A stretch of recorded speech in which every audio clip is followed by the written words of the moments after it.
ನೋಡಿ, ರಮೇಶ್ ಸಾಹೇಬ್ರು ಹಿರಿಯರಿದ್ದಾರೆ. ಹೌದು. ಅವರು ನಮ್ಮ ತಂದೆ ಅವ್ರ ಜೊತೆ ಒಡನಾಟ ಇಟ್ಟವರು. ಅವ್ರು ಯಾಕೆ ಹಿಂಗೆ ಮಾತನಾಡಿದ್ದಾರೆ ನನಗೆ ಗೊತ್ತಿಲ್ಲ. ಅದು ಅಥೆಂಟಿಕ್ ಆಗಿ ಮಾತನಾಡಿದಾರ ಇಲ್ಲ ಅದನ್ನು ಗೊತ್ತಿಲ್ಲ. ಬಟ್ ಮೇಲ್ನೋಟಕ್ಕೆ ಅವ್ರ ಧ್ವನಿ ಅಂದಂಗೆ ಕಾಣಿಸುತ್ತೆ.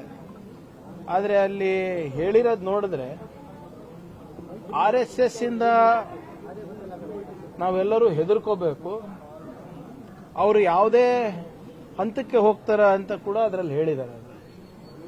ಬಹಳ ಸ್ಪಷ್ಟವಾಗಿ ಒಂದ್ಸರಿ ಅಲ್ಲ ಎರಡು ಸರಿ ಏನ್ ಹೇಳ್ತಾರೆ ಅಂದ್ರೆ, ಅವ ಮಣ್ಣಾಗ್ತಾನೆ, ಸಾಯಿ ಹೊಡಿತಾರೆ, ಆಮೇಲೆ ನೀವು ಹೇಳ್ದಂಗೆ ಅವಾಚಕ ಶಬ್ದದಲ್ಲಿ RSS ಅವರಿಗೆ ಬೈದಿದೆ. ಸೊ ಇದ್ರ ಸ್ಪಷ್ಟೀಕರಣ ನನಗಲ್ಲ, ಬಿಜೆಪಿ ನಾಯಕರು ಕೊಡಬೇಕಲ್ಲ. ಈಗ ಕಾನೂನಾತ್ಮಕವಾಗಿ ಪ್ರಶ್ನೆ ಕೇಳಿದಕ್ಕೆ ಸಂವಿಧಾನದ ಪರವಾಗಿ ನಾವು ನಿಂತ್ಕೊಂಡಿದ್ದಕ್ಕೆ ಬಿಜೆಪಿ ಸಂಸದರಿರ್ಬೋದು, ಶಾಸಕರಿರ್ಬೋದು, ಅಥವಾ RSS ಬೆಂಬಲಿಗರಿರ್ಬೋದು, ಅವರು ಈ ರೀತಿಯಾಗಿ ಥ್ರೆಟನ್ ಮಾಡ್ತಾರೆ ಅಂದ್ರೆ ಯಾವ ಮಟ್ಟಕ್ಕೆ ಈ ಸಂಸ್ಥೆ ನಮ್ಮ ಸಮಾಜದಲ್ಲಿ ಬೇರ್ ಬಿಟ್ಟಿವೆ ತಾವೇ ತಿಳ್ಕೋಬೇಕು. ಅಂದ್ರೆ if you are ready to threaten the home minister of Karnataka, ನೀವು ಯೋಚನೆ ಮಾಡಿ ಅವ್ರ ಹಿಂದೆ ಯಾರ್ಯಾರು ಇರ್ಬೋದು ಅಂತ. ಆಮೇಲೆ ಇದಕ್ಕೆ ನಾವು ಹೋಮ್ ಮಿನಿಸ್ಟರ್ ಇರ್ಲಾರ್ದಾಗೆ ಹೆದರಿಲ್ಲ, ಇವಾಗೇನಕ್ಕೆ ಹೆದರ್ಬೇಕು ನಾನು? ಇದೇನು ಮೊದಲನೇ ಸಾರಿ ಮಾಡ್ತಾ ಇರೋದು? ಹೋದ ಬಾರಿ ಕೂಡ ಇವರು ನಾನು ಯಾವುದೋ ಒಂದು ವಿಚಾರಕ್ಕೆ ನಾನು ಸವಾಲೆತ್ತಿದಾಗ ಇದೇ ವಿರೋಧ ಪಕ್ಷದ ನಾಯಕರು ಮತ್ತೆ ಬಿಜೆಪಿ ಅಧ್ಯಕ್ಷರು ಇದೆಲ್ಲಾನು ಕೂಡ ಅವರು ಪಬ್ಲಿಸಿಟಿಗೆ ಮಾಡ್ತಾ ಇದ್ದಾರೆ ಅಂತ ಹೇಳೋದು. ಅದಕ್ಕೆ ನಾನೇ ವಿಡಿಯೋ ಮಾಡಿದೆ. ಪಾಪ ಅವನು ಅರೆಸ್ಟ್ ಆದ, ಆ ಹುಡುಗ ಯಾರು ನನಗೆ ಬೆದರಿಕೆ ಹಾಕಿದ್ದ ಅರೆಸ್ಟ್ ಆದ. ಈ RSSನವರು ಬಿಜೆಪಿನವರು ಪಾಪ ಅವನಿಗೆ ಒಂದು ಲಾಯರ್ ಕೂಡ ಕೊಟ್ಟಿಲ್ಲ, ಗೊತ್ತಾ ನಿಮ್ಗೆ? ಆ ಬೆದರಿಕೆ ಹಾಕಿದವನು ಅವರ ತಾಯಿ ನನಗೆ ಫೋನ್ ಮಾಡಿ ಹಿಂಗಿಂಗ್ ಆಗ್ತಾ ಇದೆ ಸರ್ ಬಿಟ್ಬಿಡಿ ಅಂದಮೇಲೆ ನಾನು ಸುಮ್ಮನಾದೆ. ನಾನು ಇಲ್ದ್ರೆ I would have taken it to logical end. ಒಂದು ತಾಯಿಯ ಕಣ್ಣೀರಿನ ಕತೆ ಕೇಳ್ಬಿಟ್ಟು ನಾನು ಅವನಿಗೆ ಸುಮ್ಮನೆ ಬಿಟ್ಟೆ. ಇಲ್ದ್ರೆ legally I would have pursued the matter. ಆದ್ರೆ ಯಾರಿವತ್ತು ಬಿಜೆಪಿ ಪರವಾಗಿ ನಿಲ್ತಾ ಇದ್ದಾರೆ, RSS ಪರವಾಗಿ ನಿಲ್ತಾ ಇದ್ದಾರೆ, ಅವ್ರು ಯಾವಾಗ ಜೈಲಿಗೆ ಹೋಗ್ತಾರೆ ಇವರು ಕೈ ಬಿಡ್ತಾ ಇದ್ದಾರೆ. ಒಂದು ಲಾಯರ್ ಕೂಡ ಕೊಟ್ಟಿಲ್ಲ, ಅಥವಾ ಹೋಗಿ ನೀನು ಹೆಂಗಿದ್ಯಾಪ್ಪ ಯಾಕೆ ಹಿಂಗ್ ಮಾಡಿದ್ಯಾ ಅಂತಾನು ಕೇಳಿಲ್ಲ ಯಾರು.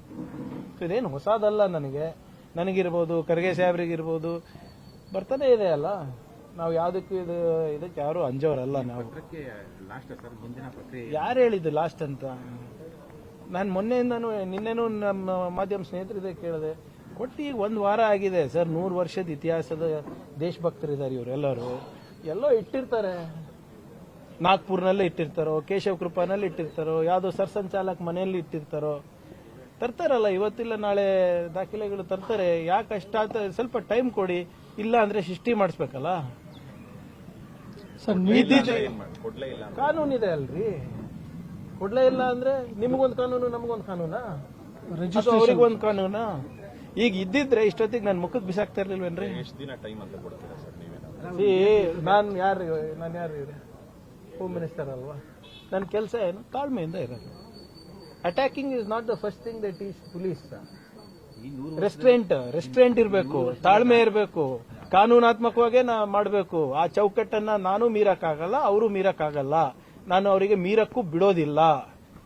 ಬರ್ಲಿ, ಈಗ ಇಷ್ಟು 100 ವರ್ಷ ಕಾದಿದ್ದೀರಂತೆ ಒಂದು ಡಾಕ್ಯುಮೆಂಟ್ಗೆ, ಇನ್ನ ಒಂದು ತಿಂಗಳ ಕಾಯಕ್ಕೆ ಏನಪ್ಪ ನಿಮ್ಗೆ? ರಿಜಿಸ್ಟ್ರೇಷನ್ ಅನ್ನೋದು ಫೈನಲ್ ಅಂತ ಹೇಳಿ. ರಿಜಿಸ್ಟ್ರೇಷನ್ ಅಲ್ಲ, I want to know who they are. ಈಗ ಮೊನ್ನೆ ನೀವೇ ಕೇಳಿದ್ರಿ ನನಗೆ, ಪ್ರಿಯಾಂಕರ್ಗೆ RSS ಬಗ್ಗೆ ಯಾಕೆ ಕೇಳ್ತಾ ಇದ್ದಾನೆ, ಸುಮ್ನಿರೋದ್ ಬಿಟ್ಟು ಗೃಹ ಸಚಿವರು ಕೆಲಸ ಮಾಡಬಾರ್ದು ಅವರು ಅಂತ. ಅರೆ 20 ಲಕ್ಷ ಜನ ಇಡೀ ರಾಜ್ಯದಲ್ಲಿ ಸೇರ್ತಾ ಇದ್ದಾಗ ಅದು ಜವಾಬ್ದಾರಿ ನಂದ ಏನು? ಮಹಿಳಾ ಮತ್ತು ಮಕ್ಕಳ ಕಲ್ಯಾಣ ಇಲಾಖೆ ಮಾಡಬೇಕಾದ ಲಾ ಅಂಡ್ ಆರ್ಡರ್ ನನ್ನ ಅಂಡರ್ ಬರ್ತದ ಏನು? ಕಾಮರ್ಸ್ ಅಂಡ್ ಇಂಡಸ್ಟ್ರಿ ಡಿಪಾರ್ಟ್ಮೆಂಟಿಗೆ ಬರುತ್ತಾ? ಸೊ ಆದ್ರಿಂದ ಇವತ್ತಿಲ್ಲ ನಾಳೆ ಬರ್ತಾರೆ. ಸುಮ್ಮನೆ ಯಾರ್ಯಾರೋ ನೀವು ದೊಡ್ಡ ಲಾಯರಿಗೆ ಎಡಿಟೋರಿಯಲ್ ಬರ್ಸೋದು, ಸಾಮಾಜಿಕ ಜಾಲತಾಣದಲ್ಲಿ ದೊಡ್ಡ ದೊಡ್ಡ ಫೇಸ್ಬುಕ್ ಪೋಸ್ಟ್ ಹಾಕ್ಸೋದು ಅಥವಾ ಯಾವುದೋ ಒಂದು ಪಾಡ್ಕಾಸ್ಟ್ ಮಾಡಿಸೋದು ಅದೇನೂ ಫರಕ್ ಬೀಳಲ್ಲ ನನಗೆ. ಅಥವಾ ನೀವು ಹೇಳ್ಬಿಡಿ ಅಧಿಕೃತವಾಗಿ ಇವರು ನಮಗೆ ಲೀಗಲ್ ರೆಪ್ರೆಸೆಂಟೇಷನ್ ಮಾಡ್ತಾ ಇದ್ದಾರೆ, ಇವ್ರ ಜೊತೆ ಚರ್ಚೆ ಮಾಡಿ ಅಂದ್ರೆ ನಾನು ನಮ್ಮ ಲೀಗಲ್ ಟೀಮ್ ಅವ್ರಿಗೆ ಕಳಿಸ್ತೀನಿ. ರಮೇಶ್ ಜಿಗಜಿಣಗಿ ಸರ್ ಆಡಿಯೋದಲ್ಲಿ ಇನ್ನೊಂದು ಮಾತು ಹೇಳಿದ್ದಾರೆ, ದಲಿತರಿಗೆ ಏನಕ್ಕೆ RSS ಅದು ಅವ್ರ ಮೆಂಟಾಲಿಟಿ ಅಪ್ಪ, ಚತುರ್ವರ್ಣ ಮನುಸ್ಮೃತಿ. ನಾನು ಅವತ್ತಿಂದಾನೇ ಹೇಳ್ತಾ ಇದ್ದೀನಲ್ಲ, ಈ RSS ಅವ್ರ ಇತಿಹಾಸ ಏನು ಅಂದ್ರೆ ಸಂವಿಧಾನವನ್ನ ತಿರಸ್ಕರಿಸಿ ಮನುಸ್ಮೃತಿನೇ ನಮ್ಮ ಸಂವಿಧಾನ ಆಗ್ಬೇಕಂದ್ಬಿಟ್ಟು ಒಂದಲ್ಲ 10 ಅಲ್ಲ 150 ಬಾರಿ ರಾಮ್ಲೀಲಾ ಮೈದಾನದಲ್ಲಿ ಪ್ರತಿಭಟನೆ ಮಾಡಿದವರು. ಇದು ಅವ್ರ ಇತಿಹಾಸ, ತಿಳ್ಕೊಳ್ಳಿ. ಕಾನ್ಸ್ಟಿಟ್ಯೂಂಟ್ ಅಸೆಂಬ್ಲಿ ಡಿಬೇಟ್ಸ್ ಸಂವಿಧಾನದ ಅನುಷ್ಠಾನದ ಬಗ್ಗೆ ಮಾಡ್ತಿರ್ಬೇಕಾದಾಗ ರಿಷಿ ಅಂಬೇಡ್ಕರ್, ಮಹರ್ಷಿ ನೆಹರು ಅವರು ಸೇರಿ ನಮ್ಮ ವೇದಗಳನ್ನ ಮುಗಿಸ್ತಾ ಇದ್ದಾರೆ, ಮನುಸ್ಮೃತಿ ಮುಗಿಸ್ತಾ ಇದ್ದಾರೆ, ಇದೇನೋ ಒಂದು ಸಂವಿಧಾನವನ್ನ ತರ್ತಾ ಇದ್ದಾರೆ, ಇದನ್ನ ನಾವು ತಿರಸ್ಕಾರ ಮಾಡ್ತೀವಿ ಅಂತ ಹೇಳಿದ್ದು ಅವರ ಇತಿಹಾಸ. ಅದಕ್ಕೆ ಅವರಿಗೆ ಸಂವಿಧಾನದಲ್ಲಿ ನಂಬಿಕೆ ಇಲ್ಲ, ಚತುರ್ವರ್ಣದಲ್ಲಿ ನಂಬಿಕೆ ಇದೆ, ಮನುಸ್ಮೃತಿನಲ್ಲಿ ನಂಬಿಕೆ ಇದೆ. ಯಾರು ಅವ್ರಿಗೆ ಪ್ರಶ್ನೆ ಮಾಡಬಾರ್ದು. ಬಿಜೆಪಿನಲ್ಲಿ ದಲಿತರು ಆಳ್ ಮಕ್ಕಳಾಗಿ ಸಾಕ್ತಾ ಇದ್ದಾರೆ, ನಿಮ್ಗೆ ಗೊತ್ತಿದೆ ಅಲ್ವಾ? ವಿರೋಧ ಪಕ್ಷದ ಮೇಲ್ಮನೆ ನಾಯಕರು ಏನ್ ಮಾಡಿದ್ರು ಪಾಪ ಆ ಸ್ಥಾನಮಾನ ಪಡಿಲಿಕ್ಕೆ? ನೆನಪಿದ್ಯಾ? ಬುಟ್ಟಿನಲ್ಲಿ ಏನಿತ್ತು ಹೇಳಿ? RSS ಚಡ್ಡಿಗಳಿತ್ತು, ನೆನಪಿದ್ಯಾ? ಅವ್ರಿಗೆ ಮಾಡಿದ್ದಾರೆ. ಸಬ್ಸರ್ವಿಯಂಟ್ ನೇಚರ್ ಇದೆ ಅಲ್ಲಿ. ನಾವು ಸಂವಿಧಾನದಲ್ಲಿ ನಂಬಿಕೆ ಇಟ್ಟವರು, ಡಾಕ್ಟರ್ ಬಾಬಾ ಸಾಹೇಬ್ ಅಂಬೇಡ್ಕರ್ ಅವರ ಹೋರಾಟದಲ್ಲಿ ನಂಬಿಕೆ ಇಟ್ಟವರು. ಕ್ವೈಟ್ ನ್ಯಾಚುರಲಿ ಯಾವ ದಲಿತರಿಗೆ ಯಾಕೆ ಬೇಕು RSS ಅಂದ್ರೆ ನಮ್ಗೆ ಬೇಕಾಗಿಲ್ಲ. ಅದು home minister I am asking questions, ಕೊಡಿ. ನನಗೇನು RSS ಅವಶ್ಯಕತೆ ಇಲ್ಲ. ನನ್ನ ಪ್ರಕಾರ ಈ ದೇಶಕ್ಕೂ ಇಲ್ಲ, ಸಮಾಜಕ್ಕೂ ಇಲ್ಲ. ಸರ್, ನೀಟ್ ವಿಚಾರವಾಗಿ ನೀವು ಹೇಳಿಕೆ ಕೊಟ್ಟ ನಂತರ ಈಗ MP ತೇಜಸ್ವಿ ಸೂರ್ಯ ಅವರು ಪತ್ರಿಕಾಗೋಷ್ಠಿನ ಮಾಡ್ತಿದ್ದಾರೆ. ಅದರಲ್ಲಿ ಅವರು ಕರ್ನಾಟಕ ಸರ್ಕಾರದ ಮೇಲೆ ಮತ್ತೆ ದಯವಿಟ್ಟು ನಾಚಿಕೆ ಇರಲಾರ್ದಂತ ಸಂಸದರಿಗೆ ನಾನೇನು ಹೇಳಕ್ ಆಗೋದಿಲ್ಲ. ಪದೇ ಪದೇ ನಾನು ಇದ್ರ ಬಗ್ಗೆ ಆಗ್ಲೇ ಸ್ಪಷ್ಟೀಕರಣ ಕೊಟ್ಟಿದ್ದೇನೆ. 3 ಜನ ಬರೀಲಿಕ್ಕೆ ಆಗಿಲ್ಲ. ಒಬ್ರು ಮಾಗಡಿಯಿಂದ ಬಂದಿದ್ರು, ಇನ್ನೊಬ್ರು ಹಳೆ ಹಾಲ್ ಟಿಕೆಟ್ ತಂದಿದ್ರು. ಮೂರನೇ ವಿದ್ಯಾರ್ಥಿ ಯಾರು RT ನಗರಿಂದ ಬರ್ತಾ ಇದ್ರು. 1:15 ಡೆಡ್ಲೈನ್ ಇರುವಂತ ಎಕ್ಸಾಮಿಗೆ 12:57ಕ್ಕೆ ಮನೆ ಬಿಟ್ಟಿದ್ದಾರೆ. ಎಷ್ಟು? 12:57. ಅದರಲ್ಲಿ ಸರ್ಕಾರದ ತಪ್ಪೇನಿದೆ? ಹೌದು, ಯಾವ ವಿದ್ಯಾರ್ಥಿನೂ ಕೂಡ ಎಕ್ಸಾಮ್ ಮಿಸ್ ಮಾಡಬಾರ್ದು. 11 ಗಂಟೆಗೆ ಗೇಟ್ ಓಪನ್ ಆಗುತ್ತೆ, ಅಪ್ ಟು 1:30 ಗೇಟ್ ಏನು ನೀವು ಒಳಗಡೆ ಹೋಗ್ಬೋದು ಪರೀಕ್ಷೆ ಬರೀಲಿಕ್ಕೆ. ಈಗ ಬಹಳ ಜವಾಬ್ದಾರಿಯಿಂದ ವಿದ್ಯಾರ್ಥಿ ಇರಬಹುದು, ಪೋಷಕರು ಇರಬಹುದು, ಬೇಗ ಬಿಟ್ಟು ಇರ್ಬೋದಲ್ಲ. ಎಷ್ಟು ಜನ ಬರ್ದಿದ್ದಾರೆ ಎಕ್ಸಾಮ್ಸ್? ಲಕ್ಷಾಂತರ ಜನ ಬರ್ದಿದ್ದಾರೆ, 3 ಜನ ಮಿಸ್ ಔಟ್ ಆಗಿದ್ದಾರೆ. ಅದು ಬೇರೆ ಬೇರೆ ಕಾರಣಗಳಿಂದ ಹಾಗಾಗ್ಬೋದು. ಸಾಹೇಬ್ ಏನ್ ನಾನು ಸುಮ್ಮನೆ ಮಾತಾಡ್ತೀನ? ಈಗ ಅವರು ಯಾವಾಗ ಬುಕ್ ಮಾಡಿದ್ರು, ಯಾವಾಗ ಅವ್ರ ಮನೆ ಬಿಟ್ಟಿದ್ದು ಎಲ್ಲ CCTV ಫುಟೇಜ್ ಇದೆ. ಅವರು ಹೇಳಲಿ, ತೋರಿಸ್ಬಿಡ್ಲಿ. ಈಗ ಮೊನ್ನೆ ಬಾಂಬೆನಲ್ಲೂ ಕೂಡ ಒಂದೇ ಕಾಲೇಜ್ನಲ್ಲಿ 4 ಜನ ಮಿಸ್ ಆದ್ರಪ್ಪ. ಅದಕ್ಕೆ ಮಹಾರಾಷ್ಟ್ರ ಸರ್ಕಾರ ಕಾರಣನಾ? ಡೆಲ್ಲಿನಲ್ಲಿ ಮಿಸ್ ಆದ್ರು, ಡೆಲ್ಲಿ ಸರ್ಕಾರ ಕಾರಣನಾ? ಬಿಹಾರ್ನಲ್ಲಿ 30 ಜನ ಅರೆಸ್ಟ್ ಆದ್ರು. ಏನಂತ? ಈ ಪೇಪರ್ನಲ್ಲಿ ಜಾಕಿಗಳು ಕೂತ್ಕೊಂಡು ಬರ್ಸ್ಲಿಕ್ಕೆ ಅಂತ. ಹಂಗಂದ್ರೆ ಬಿಜೆಪಿ ಸರ್ಕಾರ ಕಾರಣ ಅಲ್ವಾ ಅಲ್ಲಿ ಬಿಹಾರ್ನಲ್ಲಿ? ಪಡ್ಕೊಂಡಿದ್ದೀನಿ. ಸುಮ್ಮನೆ ಆ ಕುಟುಂಬದವ್ರಿಗೆ ಕೂಡ ನಾವು ಮಾತನಾಡಿದ್ದೇವೆ. ಸುಮ್ಮನೆ ಅವರಿಗೆ ನಾವು ಈ ನಿಮ್ಮ ಸಂಸದರ ಹೊಲಸು ರಾಜಕೀಯನಲ್ಲಿ ತರಬಾರ್ದು. ಅಲ್ಲ ಸರ್, ನಿಮ್ಮ MP ಅವರಾಗ್ಲಿ ಅಥವಾ ಬೇರೆ ಯಾರೇ ಆಗ್ಲಿ ಬಿಜೆಪಿಯ ಸಂಸದರುಗಳು ಯಾರಿಗೂ ಕೂಡ ನೋಡಿ, ಯಾವ ಮಕ್ಕಳಿಗೂ ಕೂಡ ತೊಂದರೆ ಆಗಬಾರ್ದು. ಆದ್ರೆ ಸುಳ್ಳು ಹೇಳೋದು ಸರಿಯಲ್ಲ ಅಲ್ಲ. ಈಗ ಅಧ್ಯಕ್ಷರು ಏನ್ ಹೇಳಿದ್ದಾರೆ, ನನ್ನಿಂದ ತೊಂದರೆ ಆಗಿದೆ, ವಿಷಾದ ವ್ಯಕ್ತಪಡಿಸ್ತೀನಿ. ಅದು ನಾನು ನಿನ್ನೆನೂ ಹೇಳಿದೆ. ಈಗ ಹಾಲ್ ಟಿಕೆಟ್ ಹಳೆ ತಂದ್ರೆ ನಾವೇನ್ ಮಾಡಕ್ಕಾಗ್ತದೆ ಸರ್? ಅದೇನ್ ಹರಿಪ್ರಸಾದ್ ಅವರ ಕಾರಣ? ಅದಕ್ಕೆ ಮನೆ ನಾನು ಲೇಟ್ ಆಗಿ ಬಿಡೋದಕ್ಕೆ ಹರಿಪ್ರಸಾದ್ ಅವರ ಕಾರಣ? ಅದಕ್ಕೆ ಈಗ ನೀವು ಮಾಗಡಿಯಿಂದ ಬಂದಾಗ ಹಲವಾರು ಜನ ಬಂದಿರ್ತಾರಲ್ಲ, ಅವ್ರು ಒಬ್ಬರೇ ಬಂದಿರ್ತಾರ ಹೇಳಿ ಆ ಬಸ್ನಲ್ಲಿ? ಅಲ್ಲ ಸರ್, ನೀಟ್ ಪತ್ರಿಕೆಗಳು ಲೀಕ್ ಆದಾಗ ಮಾತಾಡ್ದಿರೋ ಸಂಸದರುಗಳು ಈಗ ಸಾಕಷ್ಟು ನಿಮ್ಮನ್ನು ಅಟ್ಯಾಕ್ ಮಾಡ್ತಿದ್ದಾರೆ. ಯಾರಿದ್ದಾರೆ ಅವ್ರ ಕೆಲಸ ನೋಡಪ್ಪ. ಒಂದು ಹೇಳ್ಬಿಡ್ತೀನಿ ಬಹಳ ಸ್ಪಷ್ಟವಾಗಿ, ನನ್ನ ಹೆಸರು ತಗೊಂಡಿಲ್ಲ ಅಂದ್ರೆ ಬಿಜೆಪಿ ಸಂಸದರಿಗೆ, ಶಾಸಕರಿಗೆ ಅಲ್ಲಿ ಅವರಿಗೆ ಪ್ರಮೋಷನ್ ಇಲ್ಲ, ತಿಳ್ಕೊಳ್ಳಿ. ಎಷ್ಟವರು ನನ್ನ ಹೆಸರು ಪ್ರತಿಪಾದನೆ ಮಾಡ್ತಾರೆ, ಜಪ ಮಾಡ್ತಾರೆ, ಆವಾಗ ಮಾತ್ರ ಅವರಿಗೆ ಪ್ರಮೋಷನ್.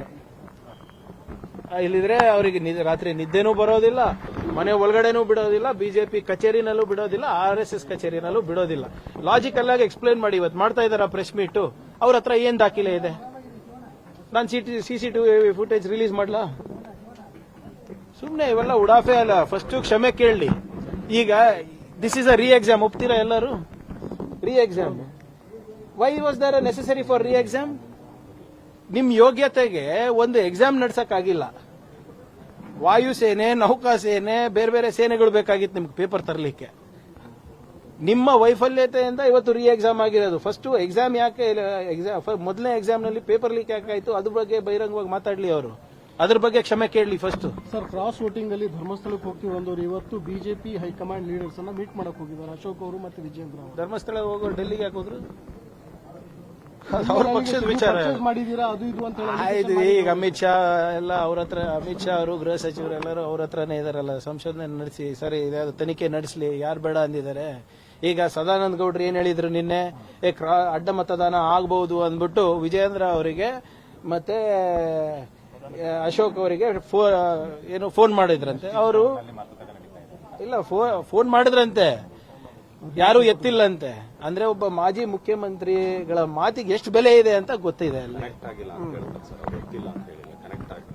ಇಬ್ರದ್ದು ಕನೆಕ್ಟ್ ಆಗಿಲ್ಲ. ನೀವು ನಂಬ್ತೀರಾ? ಇಲ್ಲ, ಇಬ್ರದ್ದು ಕನೆಕ್ಟ್ ಆಗಿಲ್ವಾ? ಅವ್ರ PAಗಳದ್ದು PS ಕನೆಕ್ಟ್ ಆಗಿಲ್ವಾ? ಆಯ್ತು, ಒಳ್ಳೇದು ಬಿಡಿ. ನನಗೇನು ಸಂಬಂಧ ಇಲ್ಲ ಅವ್ರದ್ದು. ಬಟ್ ಧರ್ಮಸ್ಥಳಕ್ಕೆ ಹೋಗೋರು ಇಲ್ಲಿಗೆ ಯಾಕೆ ಹೋದ್ರು ಅಂತ. ಧರ್ಮಸ್ಥಳಕ್ಕೆ ಬೇಡ ಅಂತ ಇನ್ನು ಕೆಲವು ಶಾಸಕರು ಹೇಳ್ತಿದ್ದಾರೆ ಸರ್. ಸುರೇಶ್ ಅದು ಅವ್ರದ್ದು ಬಿಟ್ಟಿದ್ರಿ. ನೋಡ್ರಿ, ಇವ್ರು ಎಂತವ್ರಂದ್ರೆ ರಾಮನ ಹೆಸರಲ್ಲಿ ಕೋಟ್ಯಾಂತರ ರೂಪಾಯಿ ಲೂಟಿ ಹೊಡೆದವರು. ಮಂಜುನಾಥ ಸ್ವಾಮಿ ಹೆಸರಲ್ಲಿ ನಿಜ ಹೇಳ್ತಾರೆ ಇವರು. ಯಾರ ಹೆಸರಲ್ಲಿ ಇವರು ರಾಜಕೀಯ ಮಾಡ್ತಾರೆ ಆ ದೇವರಿಗೆ ಬಿಟ್ಟಿಲ್ಲ ಅಂದ್ರೆ ಧರ್ಮಸ್ಥಳದಲ್ಲಿ ಕರೆಕ್ಟ್ ಆಗಿ ಹೇಳ್ತಾರ? ಮತ್ತೆ ಇವ್ರದೆಲ್ಲ ಇವರೆಲ್ಲರೂ ಕೂಡ ಹೋಗಿ ಅಲ್ಲಿ ಮಾಡ್ಬೇಕಪ್ಪ ಪ್ರಮಾಣ. ನಮ್ಗೇನ್ ಮಾಡೋದಿದೆ? It's there internal party politics. ಶುರು ಏನಾಗಿದೆ ನೋಡಿ ಸರ್, ಬಹಳ ಸ್ಪಷ್ಟವಾಗಿ ಇಲ್ಲ ಕೇಳಿ. ಮೊನ್ನೆ ಏನ್ ಹೇಳಿದ್ರು ಕೇಂದ್ರ ಸಚಿವರು HDK ಸಾಹೇಬ್ರು? ಏನ್ ಹೇಳಿದ್ರು ಮೊನ್ನೆ? ನಾನ್ ಫ್ರೀನೇ ಇರ್ತೀನಪ್ಪ, CM ಅವ್ರು ಬಿಸಿ ಇರ್ತಾರಲ್ಲ. CM ಅವರು ಒಂದ್ ನಿಮಿಷ ಬಿಸಿ ಇರ್ತಾರೆ, ಅವ್ರು ಯಾವಾಗ ಕರೀತಾರೆ ಬರ್ತೀನಿ. ಮಾನ್ಯ ಮುಖ್ಯಮಂತ್ರಿಗಳು ಕರೆದಾಗ ಇಲ್ಲ ನನಗೆ ಅವತ್ತಿನ ಡೇಟ್ ಆಗಿಲ್ಲ, ನೀನ್ ನೆಕ್ಸ್ಟ್ ಡೇಟ್ ಕೊಡಿ, ನಾವು ಇಲ್ಲಿ ಬರಕ್ಕಾಗಲ್ಲ ಅಲ್ಲಿ ಬರ್ತೀವಿ ಅಂದ್ರೆ ವಿಧಾನಸೌಧಕ್ಕಿಂತ ಜಾಗ ಬೇಕಾ ನಿಮ್ಗೆ ಚರ್ಚೆ ಮಾಡಕ್ಕೆ? ಜನರ ಮುಂದೆ ಬನ್ನಿ, ಅಲ್ಲೇ ಅರೆ ನೀವು ಕರ್ಕೊಂಡ್ ಬನ್ರಿ 5 ಜನಕ್ಕೆ. ಈಗ ಮೊನ್ನೆ ಇದೇ ವಿಧಾನಸೌಧದಲ್ಲಿ ಮಂಡ್ಯನಲ್ಲಿ ನಿಮ್ದು ಎಲೆಕ್ಟ್ರಿಕ್ ವೆಹಿಕಲ್ ಟೆಸ್ಟಿಂಗ್ ಸೆಂಟರ್ ಬಗ್ಗೆ ಚರ್ಚೆ ಮಾಡಿದ್ರಿ. ವಿಧಾನಸೌಧನೇ ತಾನೇ ಕೇಂದ್ರ ಸ್ಥಾನ, ಇಲ್ಲೇ ತಾನೇ ಜನಪ್ರತಿನಿಧಿಗಳಿರೋದು. ಇಲ್ಲಿಂದ ಈಗ ನಾನು MLA ಅಂದ್ರೆ ಯಾರಿಗೆ MLA? ಚಿತ್ತಾಪುರ ಜನರಿಗೆ 2.5 ಲಕ್ಷ ಜನ ನಾನು ರೆಪ್ರೆಸೆಂಟ್ ಮಾಡ್ತೀನಿ. ಬನ್ನಿ ವಿಧಾನಸೌಧಕ್ಕೆ, ಅಲ್ಲೇ ರೆಪ್ರೆಸೆಂಟ್ ಯುವರ್ ಪೀಪಲ್. ನನಗೂ ಗೊತ್ತಿಲ್ಲ ಅಪ್ಪ, ಅವ್ರಿಗೆ ಕೇಳಿ, ಬರ್ದವ್ರಿಗೆ ಕೇಳಿ. ಈಗ ಅವ್ರು ಏನ್ ಹೇಳಿದ್ರು ಮೊನ್ನೆ, ಫ್ರೀ ಇದೀನಪ್ಪ, CM ಅವ್ರು ಯಾವಾಗ ಕೊಡ್ತಾರೆ ಟೈಮ್? CM ಅವ್ರು ಕರೆದ್ರು. ಇಲ್ಲ ನಂಗೆ ಟೈಮ್ ಇಲ್ಲ ಅಂದ್ರೆ ನಾವೇನ್ ಮಾಡಕ್ಕಾಗ್ತದೆ? ಅವ್ರಿಗೆ ಕೇಳಿ.